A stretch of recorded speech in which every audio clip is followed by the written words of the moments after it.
얘기를 하더라고요. 리슬링 와인은 이제 풋사과 네. 향 네. 이런 향이 네. 주되게 많이 네. 나는 품종들이 네. 있다. 뭐 이런 네. 얘기도 하는데 그건 맞나요? 그렇죠. 사과 향기가 아주 감도는 그런 품종은 꼭 리슬링만 있는 건 아니겠지만 굉장히 신선한 과일의 향기를 집중적으로 느낄 수 있는 품종 중에 하나인 건 사실이에요.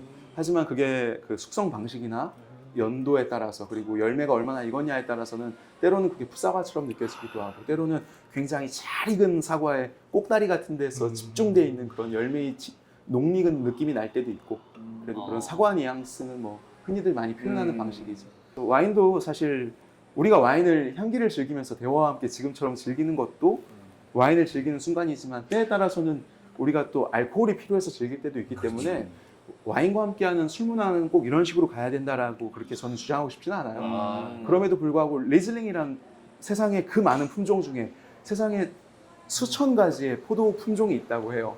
그 중에서 우리가 그래도 상업적으로 포도주를 만들어서 판매하는 포도의 품종은 한 300여 가지가 있거든요. 그 중에서도 우리가 살면서 만날 수 있는 품종은 뭐 수십 가지 정도가 될 거예요. 일반적으로는 그걸 어떨 때는 블렌딩해서 여러 가지 품종을 한 두세 가지를 섞어서 만들기도 하고 때에 따라서는 하나의 품종으로만 승부를 보는 와인도 있겠죠.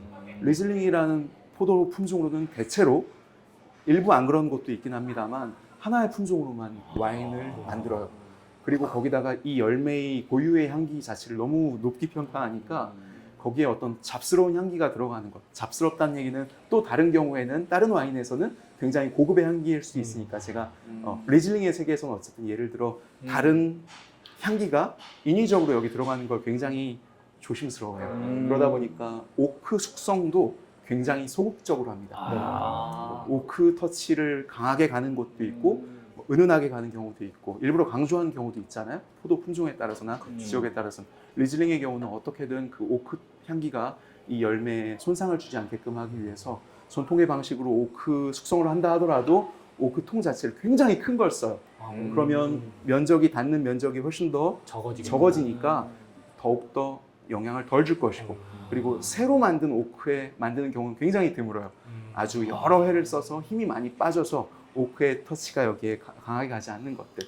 그래서 이 열매 자체의 향기와 땅이 주는 기운들, 때로라고 표현하죠. 그 땅이 갖고 있는 그 미네랄리티가 반영이 된 그 향기 자체에 우리가 좀 더 치중하고 있는 품종이. 그래서 아로마틱한 품종의 가장 큰 상징이 이 리즐링이에요.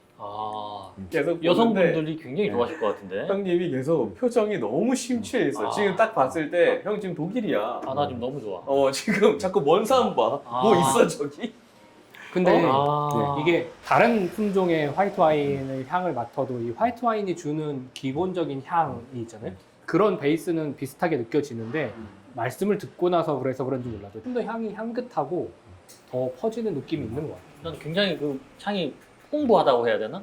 맞습니다. 먹는 것도 조금 더 부드럽고 이 향의 스펙트럼이 말씀하신 것처럼 넓은 것 같아. 근데 조금 어떤 것들은 드라이하기만 하고 어떤 것들은 너무 달기만 하고 약간 좀 그런 느낌이 많은데 이거는 좀 스펙트럼이 좀 긴 것 같아. 큰 것 같아. 하나의 품종에도 불구하고. 근데 어찌됐든 이 화이트 와인을 만드는 기본적인 포도 품종은 다르지만 포도의 그 형체 아니 뭐 특성들이 비슷하니까 화이트 와인이라는 걸로 묶일 거 아니에요. 그래서 다 비슷한 향들을 내긴 내는 건가요?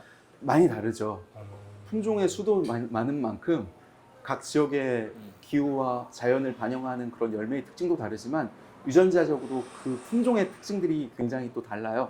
소비뇽 블랑이라는 품종을 마셨을 때 우리가 기대하는 그 느낌이 있을 것이고 근데 소비뇽 블랑이라 하더라도 루아르 지역에서 나온 것 혹은 뭐 저 뉴질랜드에서 만드는 것 그 지역이라 하더라도 또 생산자가 추구하는 방식에 따라서 그리고 또 그 고급이냐 아니면 좀 더 편하게 마시는 스타일이냐 다 다르긴 하지만 지금 우리가 얘기하는 건 그 열매 자체의 이 유전자를 갖고 있는 품종들이 갖고 있는 특징에 대한 얘기를 하는 건데 화이트 와인을 만드는 게 다 청포도는 아니에요.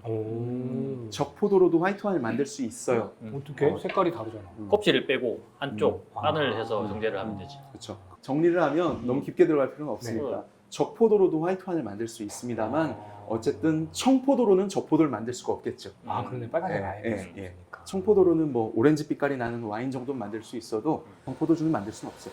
어쨌든 청포도만 이야기를 할 때 제일 세상에서 많이 우리가 접하는 청포도 와인이 뭐가 있을까요?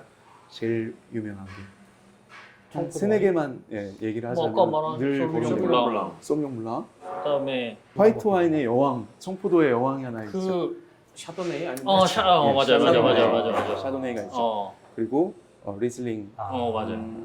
물론 여기 이제 피노블랑이라든지 다른 품종들도 이야기할 수 있겠지만 그렇지만 이 샤도네이와 그리고 리슬링 그리고 소비뇽 블랑은 전 세계인들이 가장 많이 인식하고 있고 가장 중요하게 여기는 고귀한 품종 중에 그래도 제일 국제적인 품종으로 알려져 있습니다.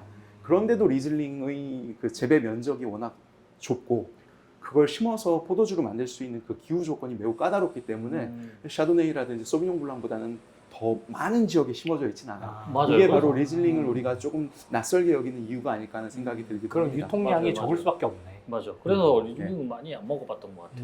그래서 리즐링을 심는 주된 지역은 독일 서부와 그와 유사한 성격을 갖고 있는 세상의 다른 지역들인데요.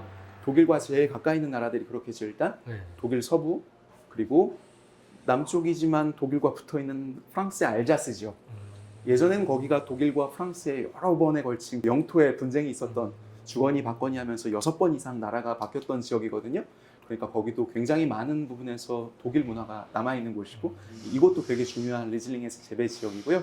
그리고 오스트리아, 독일과 붙어 있잖아요. 네. 오스트리아가 또 유럽 내에서는 가장 중요한 리즐링 생산 지역이에요. 그리고 이제 독일의 와인 생산업자들이 포도 재배업자들이 신세계로 날아가서 미국이나 뉴질랜드, 호주 이런 곳을 중심으로 캐나다를 중심으로 리즐링 품종을 또 전파를 했고 지금은 전 세계 신대륙에서도 조금 많은 리즐링이 재배가 되고 있습니다. 그럼에도 불구하고 서늘한 독일의 기후와 닮아야 해요.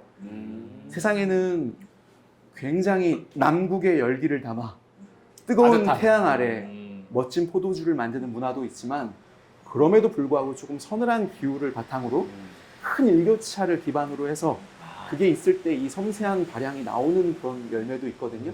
그래서 지금 우리가 즐기는 건 조금 추운 기후를 바탕으로 한 서늘한 바람이 부는 지역에서 나오는 멋진 와인의 세계를 이야기하는 거예요. 설명을 들으니까 너무 조금 이게 조금은 이제 알 것 같다라는 생각이 좀 드는 것 같아요. 역시 사람 배워야 되는 것 같아요. 나는 개인적으로 화이트 와인보다는 레드 와인을 좋아해서 그래요. 음. 나는 좀 타닌감 있고 바디감 있고 좀 묵직한 걸 좋아해. 지금은 어떠세요? 지금 이게 충분해요. 제가 볼 저는 때는. 근데 지금 우리 김 변호사님의 말씀을 들으면서 네. 제가 이 업계에 있으면서 손님들과 마주하면서 항상 느끼는 게 있어요. 많은 분들은 자기 취향이 있으세요. 취향이란 건 되게 중요하죠. 하지만 세상 모든 걸 한 번에 다 우리가 경험할 수는 없잖아요. 그런 의미에서 예를 들어 커피점에 갔을 때 누군가는 나는 좀 고소한 맛이 많이 나고 산미가 적은 커피를 좋아해라고 맞죠. 이미 이야기를 하시는 경우도 있고 이미 업자들이 그걸 또 종용할 때가 있어요. 산미 있는 걸 드릴까요? 없는 걸 드릴까요? 근데 때에 따라서는 전 이런 생각을 해요. 고소한 향이 드는 커피가 필요할 때가 있는 거고 때에 따라서는 산미가 조금 더 치고 올라오더라도 또 이거대로의 매력을 우리가 즐길 때가 있는 거잖아요. 그래서 취향이라는 거 어디까지나 그 취향이라는 이름으로 우리가 그 취향을 가두기 위한 취향이 아니라 어디까지나 확장을 염두에 두고 열려있는 취향이어야 된다고 생각을 하고요.